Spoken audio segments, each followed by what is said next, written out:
All right, let's dive back into a small town with a massive, terrifying secret. I'm talking, of course, about Hawkins, Indiana, and its nightmarish connection to the Upside Down. We're going to break down this whole epic saga, friendship, monsters, the incredible 80s nostalgia, and see just why it's got us all hooked. So at its core, we've got this town that looks completely normal, right?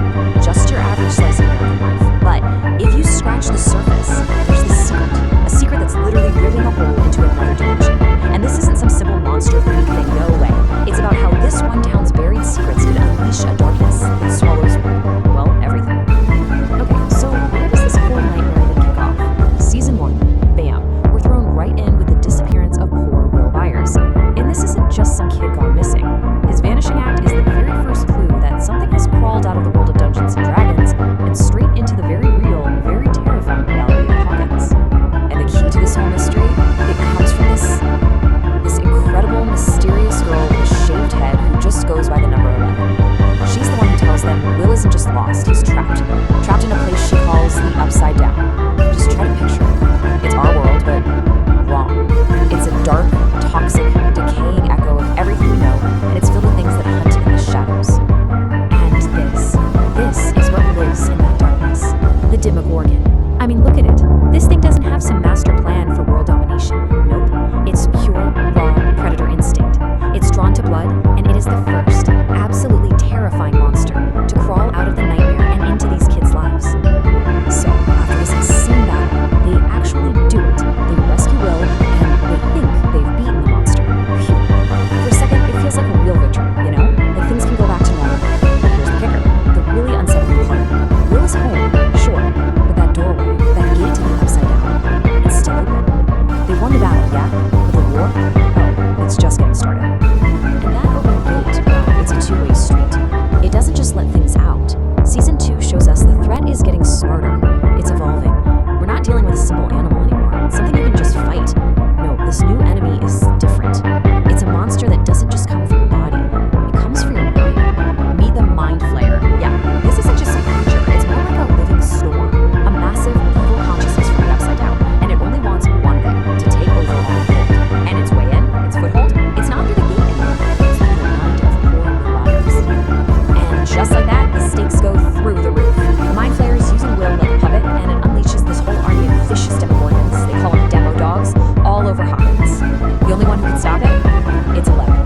And in this just absolutely epic moment of power, she uses everything she has to slam that gate shut, cutting the Mind Flayer off from our world for good.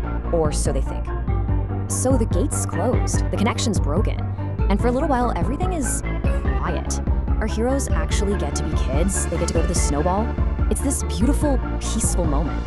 But if there's one thing you learn about Hawkins, it's that you should never, ever trust the quiet. It never lasts. All right, fast forward to the summer of '85. The new center of universe in Hawkins is the Star Court Mall. It's all about neon lights, scoops ahoy, and summer love. But while everyone's distracted, that old familiar darkness is creeping back. And this time, it's getting a helping hand from humans, deep, deep under the food court. So this is where things get crazy. It turns out the Russians have built this massive, secret lab right under the mall. What for?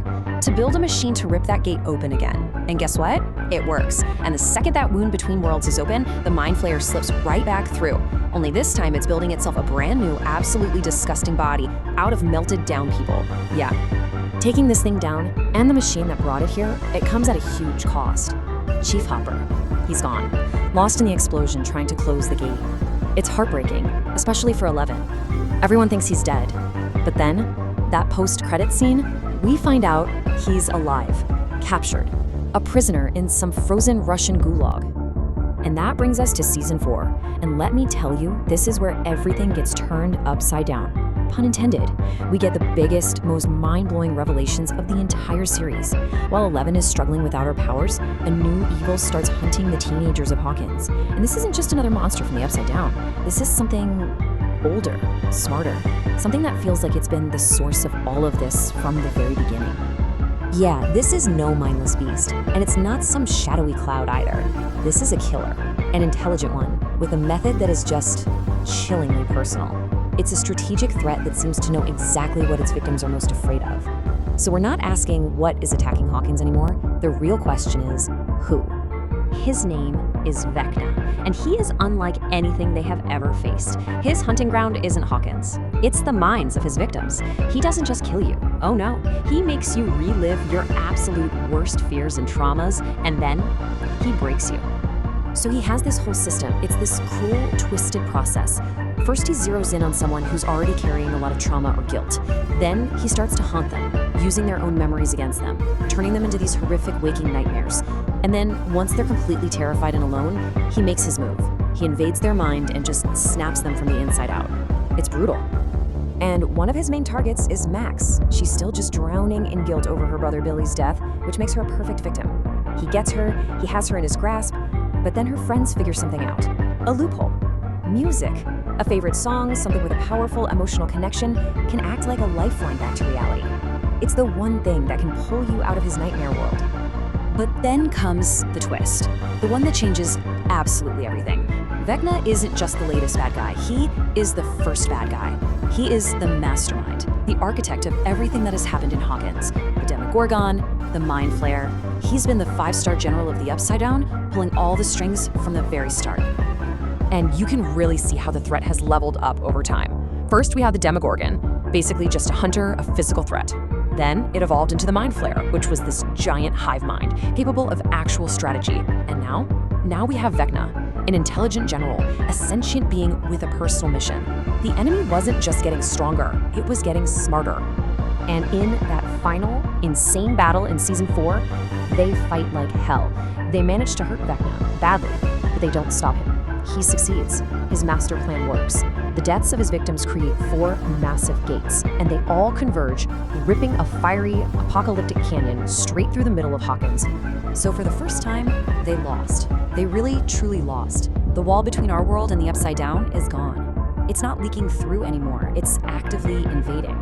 The town is literally broken in two, and so is our team. This isn't about closing a little gate anymore. So the big question is, how do you fight a war when the enemy has already broken down the front door? What does winning even mean at this point?